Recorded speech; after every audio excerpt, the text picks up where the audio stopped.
third temple. The third temple. The third temple. The third temple. Building a third temple in Jerusalem. दोस्तों, क्या Israel की हैकल सुलेमानी यानी third temple की तमाम तैयारियां मुकम्मल हो चुकी हैं? और क्या उनकी पांचों रेड हाइफर सुर्ख बच्चियां कुर्बानी के लिए तैयार हो चुकी हैं, या अभी भी उसकी कुर्बानी में कुछ वक्त बाकी है? क्या थर्ड टेम्पल बनाने के बाद उनका मसीहा दज्जाल दुनिया के सामने जाहिर हो जाएगा? और दोस्तों, यहूदी क्या अपना थर्ड टेम्पल वाकई बना सकेंगे?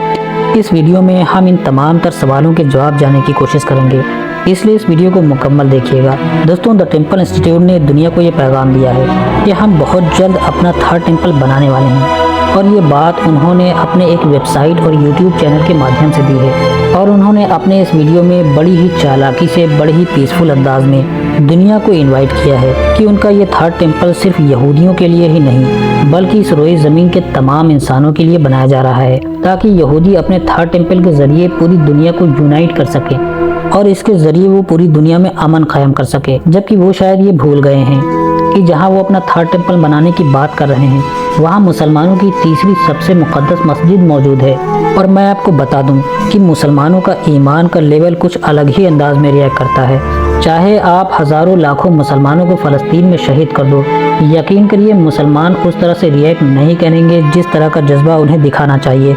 मगर याद रखिएगा कि अगर बैतुल मुक़द्दस की एक भी ईंट शहीद हुई तो एक अदना से अदना मुसलमान का जज्बा कैसे उबल पड़ेगा, ये यहूद व नसारा सोच भी नहीं सकते। फिर किसी भी मुसलमान को अपने माल जान की हिफाजत की परवाह नहीं रहेगी, क्योंकि मस्जिद अक्सा मुसलमानों के लिए वो मुक़द्दस मकाम है जिसकी फजीलत और अहमियत को मुसलमानों को समझाने के लिए अल्लाह सुब्हानो तआला ने अपने तमाम प्यारे पैगंबरों को वहाँ जमा फरमाया और आकाए दो जहाँ महबूब रब्बुल आलमीन खातिमुन नबिय्यीन सल्लल्लाहु अलैहि वसल्लम को एक स्पेशल प्रोटोकॉल के ज़रिए बुराक पर सवार कराकर मस्जिद हराम यानी बैतुल्लाह से बैतुल मुक़द्दस का एक ही रात में सफ़र करवाया, जहाँ प्यारे आका मोहम्मद सल्लल्लाहु अलैहि वसल्लम ने तमाम अंबिया अलैहिस्सलातु वस्सलाम की इमामत फरमाई। और न जाने वो रात कितनी लंबी होगी, मुमकिन हो कि तमाम अंबिया अलैहिस्सलातु वस्सलाम ने आप सल्लल्लाहु अलैहि वसल्लम से मुलाकात भी की हो, वल्लाहु आलम।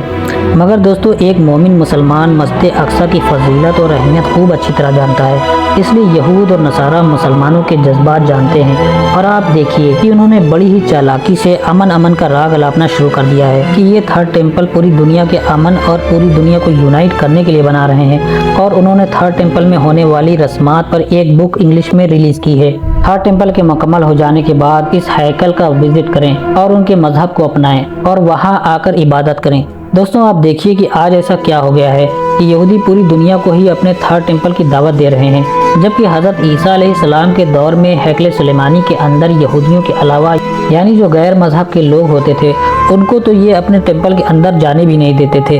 और उन्होंने एक जगह मखसूस तौर पर यहूदियों का ही दाखिला अलाउ किया था, जबकि हैकल के अंदर सख्ती से गैर यहूद का दाखिला मना था। उनका ये मानना था कि यहूदियों के अलावा बाकी तमाम मजहब के लोग नापाक हैं, सिर्फ यहूद ही है जिनके लिए हैकल है और इस पर सिर्फ यहूदियों का हक है। और अब ऐसा क्या हो गया है कि यहूद ये चाहते हैं कि पूरी दुनिया के लोग उनके मुक़द्दस टेम्पल के अंदर जाएं और उसका विजिट करें। दोस्तों, याद रखिएगा कि यहूदियों को इल्म हो चुका है कि बैतुल मुक़द्दस को शहीद करना उनके लिए इतना आसान नहीं है, इसलिए यहूद अपनी चालाकी और मक्कारी से काम ले रहे हैं ताकि पूरी दुनिया को राज़ी कर सकें कि हम तो दुनिया के अमन के लिए ये सब कर रहे हैं। मगर दरअसल इसकी हकीकत कुछ और ही है।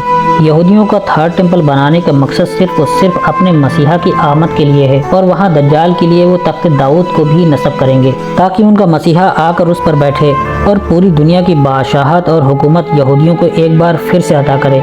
और दोस्तों, यहूदी थर्ड टेम्पल की तैयारी तो काफ़ी अरसे से कर रहे थे। इसके लिए उन्हें लाल बछिया की ज़रूरत थी और ये उनकी प्रोफेसी में शामिल है।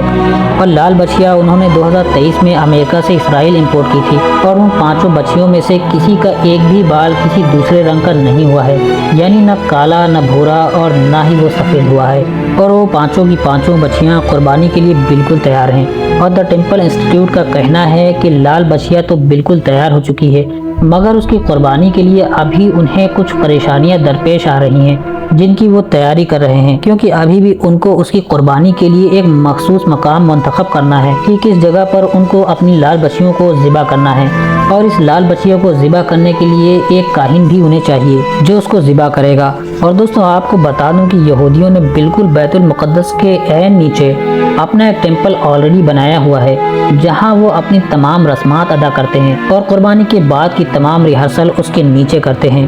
اور جو لال گائے کو ذبح کرنے کے لیے انہوں نے ایک کاہن منتخب کیا ہے وہ بیت المقدس کے بالکل نیچے بنائے گئے ٹیمپل میں ریہرسل کر رہے ہیں اور ان کی تمام پریکٹس ہو چکی ہے۔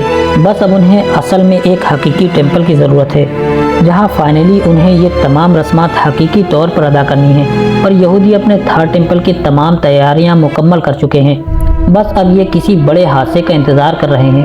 اور انہیں اپنے ہیکل کا انتظار کرتے ہوئے 2000 سال ہو چکے ہیں، اور پچھلے 2000 سال سے اسرائیل کا وجود دنیا کے نقشے میں موجود نہیں تھا، اس کو دنیا کے نقشے پر ناجائز طریقے سے واپس لایا گیا ہے۔ اور آج اسرائیل یہ سمجھ رہا ہے کہ اب وہ وقت آ گیا ہے کہ ہم اپنا تھرڈ ٹیمپل تعمیر کرنے والے ہیں۔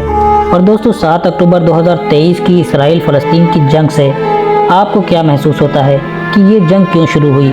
دوستوں یہ جنگ اس لیے شروع کی گئی ہے تاکہ اسرائیل اپنے تمام دشمنوں کو مار کر ان کو اتنا کمزور اور بے بس کر دے کہ کوئی بھی ان کے خلاف کھڑا نہ ہو سکے، تاکہ وہ آرام سے اپنا تھرڈ ٹیمپل بنا کر اپنے مسیحا یعنی دجال کے لیے راستہ ہموار کر سکیں۔ دوستوں اسرائیل نے مسلمانوں کے خلاف جنگ شروع تو کر دی ہے اور اس نے مسلمانوں کو کمزور بھی کر دیا ہے، مگر یاد رکھیے گا جب حضرت موسیٰ علیہ السلام بنی اسرائیل کو لے کر فرعون سے آزاد کروا کر سمندر کے کنارے پہنچے تو آگے پانی تھا اور پیچھے فرعون کا لشکر، یعنی دونوں طرف سے موت ہی نظر آ رہی تھی۔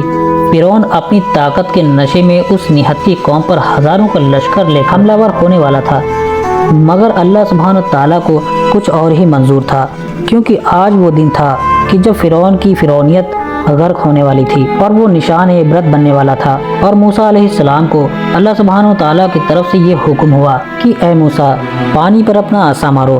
حضرت موسیٰ علیہ السلام اپنا عصا پانی پر مارتے ہیں تو اللہ سبحانہ تعالیٰ کا معجزہ ہوتا ہے، سمندر پھٹ جاتا ہے اور سمندر کے بیچوں بیچ ایک راستہ بن جاتا ہے۔